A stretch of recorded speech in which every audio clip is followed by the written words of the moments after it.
Okay, so when I say biggest fear, how many of you immediately think of a specific thing? I'm sure that for many of you that's a pretty abstract question, and I wish that I could say that my biggest fear is something like loneliness, or global warming changing the world as we know it, or war. But it's not.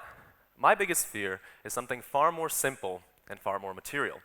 What I fear more than anything else is a single gray office cubicle.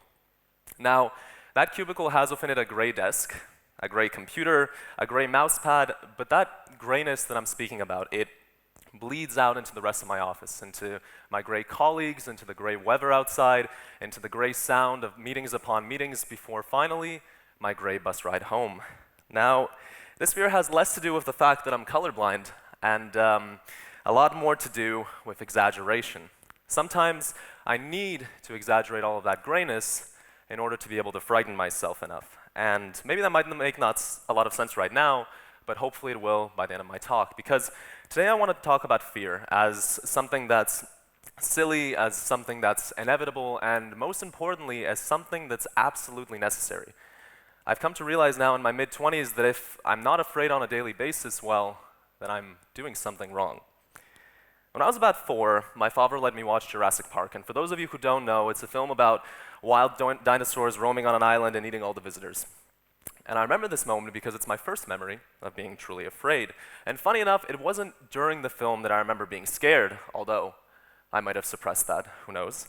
But it was actually that evening, waking up in the middle of the night because I had dreamt that a T-Rex bit through the roof of our apartment in Phoenix, Arizona, that I remember walking to the kitchen and trying to explain to my parents that I couldn't go back into my room because, well, there was no longer a roof there. It's that period in a child's life where you have difficulty differentiating dreams from reality, and you wake up looking something like this every morning. And as I was growing up, many of my fears were tied into films about evil children in small villages, about sharks in dark waters, but also about other things that children are normally afraid of, such as spiders underneath the sink, heights, girls, trigonometry. But do you know what the opposite of fear was for me growing up? It was Bulgaria, or more specifically, it was a small town in central Bulgaria called Sivljevo. Now, I've tried for a very, very long time to explain what it was exactly about this town, but I think there's something to be said about those early mornings on the river, about the smell of my grandmother's cooking first thing when I woke up, and about that feeling of endlessness that, ironically, you can only get within the smallest of towns that just made sense. It was a place where I wanted to be a part of everything, of every street game, of every secret hideout, of every breath that somebody takes before diving off a cliff into the river below. And I remember there was even this fear of mine one summer that I wouldn't be there when my grandmother's laundry machine was finally fixed. And this fear had less to do with the fact that I wouldn't have to wash clothes by hand as much as it was about the fact that I would miss out on something. However small and trivial it was important for me in the overall clockwork of that town. Now, Sivljevo was a place, as I've mentioned, that I've had a lot of memories. And the thing is, all these fears that I've spoken about so far are sort of silly. There are fears about prehistoric animals eating you in the middle of the night or not being there for the installation of a home appliance, but I came to understand fear in a different way in May of 2013. At this point in my life, as a 24-year-old, I have no living grandparents left within the country, and May of 2013 was the first big death in my family. My grandmother in Sivljevo passed away, and I think from the very little that I've told you so far about my memories there, you can understand that having her pass away was the equivalent of taking out the crown of a wristwatch, which is the winding mechanism. And so I started to wonder, I started to think, how much time did I have before this place stopped feeling like home? And before that, I didn't really think of time as something to really fear. In fact, maybe I was too liberal with it. I didn't think about how quickly my summers passed by or what I achieved in between, because in the end, that went against the whole point of being a teenager, right? I mean, I could be nostalgic about my friends, about my childhood memories, but something like a 5-year plan?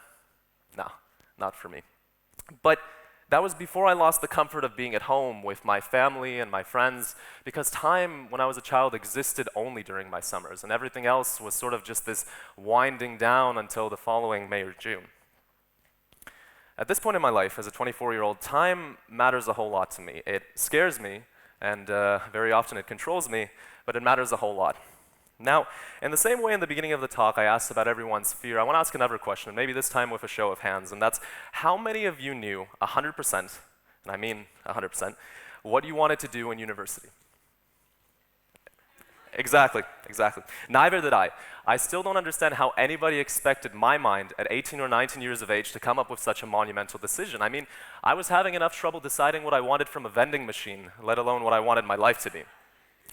I did know one thing though, and that's that anything that kept me in one spot, where I had to sit behind a desk, rifle through emails, enter the office at sunrise and leave at sunset in the winter, was not a place I wanted to be. And I think it's clear that my fear of time and that of gray office cubicles slowly starts to go hand in hand here, because there's something infinitely frightening about this hypothetical scenario. If we take 100 gray cubicles with gray keyboards, gray mouse pads, all next to each other, and that's that everybody's time seems to pass by in more or less the same way. I mean, sure, different meetings, different phone calls, different snacks in the cupboards, different photos of Island X that the family went to last December, but overall, there's this unison, which scares me. And so I started to think, I started to wonder, what jobs, what career paths would allow time to constantly flow in an interesting way? And my first thought was journalism. I mean, I loved writing. I had just gone into filming, and there was something infinitely interesting about talking to countless people, all with their own stories from their lives and their ambitions. Maybe journalism would make time feel more meaningful. And so I tried for a year, studying in Canada, and the problem is that I quickly came to the following conclusion, and that's that if something doesn't excite me, if it doesn't feel right, if it's not something that I look forward to every day, what's the point of waiting for it all to make sense? Our generation, using its infinite wisdom, has come up with a perfect word for this that's used for all the most stupid reasons. But jokes aside though, I remember in my first year, because covering local elections in a town in Canada isn't as exciting as it sounds, and being constantly told by my teachers that a career in journalism was necessarily supplemented by a part-time job as a barista, whether I was using my time in the right way, I started to get scared because in the end I thought that, hey, maybe I might just end up behind another desk. And so I switched universities, moving from one to another, this time to focus on something that I never thought I would: international law. Me, in the Netherlands. Somebody who has trouble deciding between more than one option on a menu, being asked to argue something out of global importance. It didn't really make a whole lot of sense. But human rights did though, because it was sort of like journalism in a way. I mean, you get to talk with new and interesting people from all around the world with important human stories to tell. Maybe human rights would make time feel more meaningful. And I guess that's what we all want, right? Whether it's a friendship, a relationship, that next Netflix series that you're going to binge watch an hour before your exam. It's that question of substance, that question of weight that goes into so much of what we do. And the thing is, I didn't find that substance in my first year in the Netherlands, because do you know when you realize the time is being wasted? For me, it was when everybody in my class was dying to talk about their opinion on European Union legislation, and I was sitting there just trying to calculate my grocery costs for the next week. I realized that I was going to spend my 3 years doing something I was only half involved in. But, and this isn't important, but I didn't want to drop out of another university out of uncertainty, because maybe some things you have to slowly come to like. And while I waited for that specific transition, I met a good friend of mine who similarly was looking for a way to make his 3 years in university more interesting. Now, I'm skipping over a lot, but at the end of our first year, at the ripe age of 20, without any knowledge of taxes, company management, basically what money is as a whole, we founded our freelance documentary and film company in The Hague. And it's an interesting feeling starting a company out of fear that time felt insignificant, and that if I wasn't going to be that one lawyer in my class who stood out, then I was just going to be another one of those stuck behind a gray desk. And there are two reasons why my fear of time and of gray cubicles slowly diminished over the 3.5 years that we ran our company, and the first being that we were traveling to new and interesting places, to Asia, to Africa, to Western Europe, all to film these projects that were about real human stories. And the thing is, time began to feel so abstract, so imprecise, because an hour in Tokyo feels a whole lot different than an hour in the mountain villages of Nepal. And the second reason why my fear of time and office cubicles diminished was because it was replaced by a far bigger, far greater fear. Taxes, bureaucracy, trying to manage both of those in a country where you don't speak the language and you don't understand those blue letters coming in through your mailbox without Google Translate. I did pick up at the end of the 3.5 years, though, that Van de Koning or by the order of the king was a pretty big deal as far as fines went go. And so those new thoughts, new experiences, new people every day constantly kept things interesting. And the thing is, it's easy to have a fear like a gray cubicle because it doesn't really change. I mean, it doesn't change forms, it's not something abstract, and most importantly, it's not something that tries to convince you that it's not something you should be afraid of. And because of that, it's very easy to justify a lot of things for yourself based on this very material fear, whether that's late nights working, or investing money you're not comfortable with, or not being there for people. It all made sense in the end if it meant that I could push away all of that grayness that I was so frightened by. Because in the end, the opposite of your worst fear must be some form of happiness, right? Well, yes and no.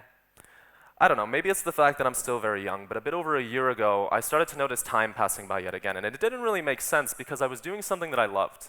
I was getting the opportunity to travel to new and interesting places. Why then did I suddenly start to worry about how I was using my time?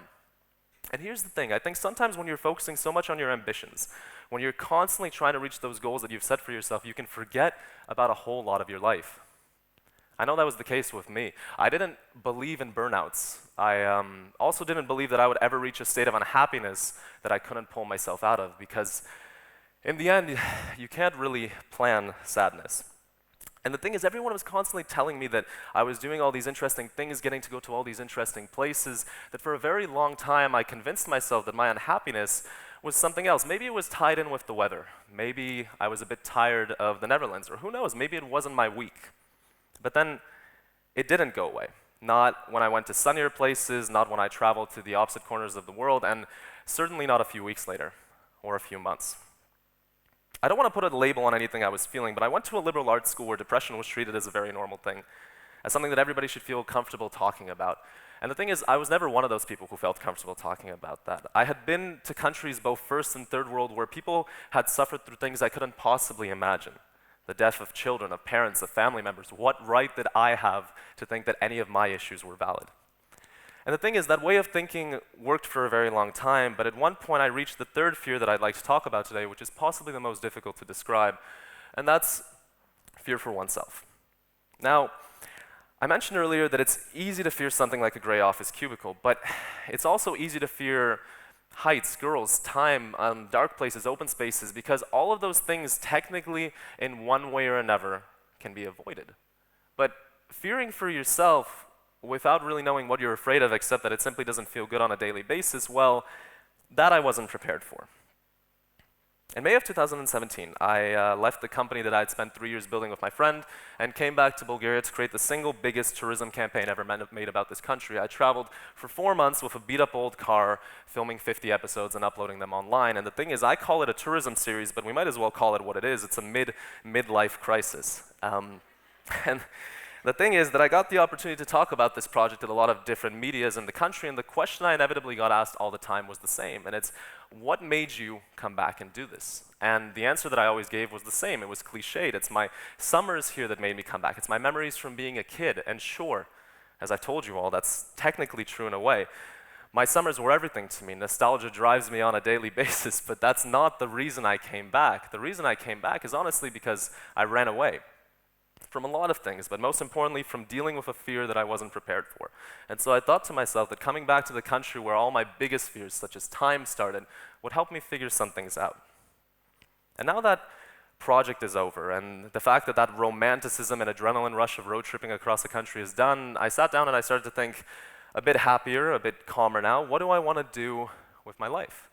And I'd spent 4 months constantly going back and forth doing interviews for different media organizations that I thought to myself, I want to be behind the camera again. I want to start a new media company.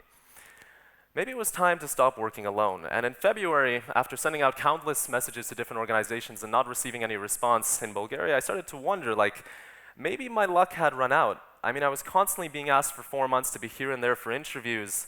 And now I was thinking to myself that maybe it was time to get a job. A real job, as some people might call it. And so I started looking online at media organizations, nonprofit, tech companies, and I started to do the one thing that I never thought I would do. I started to look for a desk job, and I started to think to myself that, you know, maybe I might develop in ways that I hadn't thought about. Maybe it might be good for me. Who knows? Maybe I might actually like being behind a desk. But then I stopped, and I forced myself to imagine an even darker shade of that initial gray cubicle that frightened me so much. And that's why I mentioned in the beginning that sometimes it's necessary to exaggerate your fears. I don't want anyone going away thinking I'm oblivious to the fact that modern workstations that aren't square-shaped and gray don't exist. I know they do. I've had friends work at hedge funds, development organizations, tech startups with offices that make my open working space at home look like a sheep's pen. I know these places exist, but more often than not, I need to pretend like they don't, because I know that my goal of working on something big, on something that matters, and on something most importantly that's my own, isn't going to be easy. And I've gone through enough fears in my life so far, ranging from dinosaurs to time to uncertainty, that fearing a gray office cubicle and making it out to be the single greatest threat I face makes more sense than anything else, even if most of that fear is fabricated. And so, I want to finish on one last thought, and that's that they say we should overcome our fears. And if that's a fear of the opposite sex or trigonometry, then, go for it. But I've co-founded a company out of fear. I came back to Bulgaria to buy a 500-euro car to road trip across the country out of fear. And I'm going to make sure that I don't lose sight on any of my goals out of an increasingly exaggerated fear of a single gray office cubicle. I hate, but I also love that cubicle and everything it stands for. Thank you.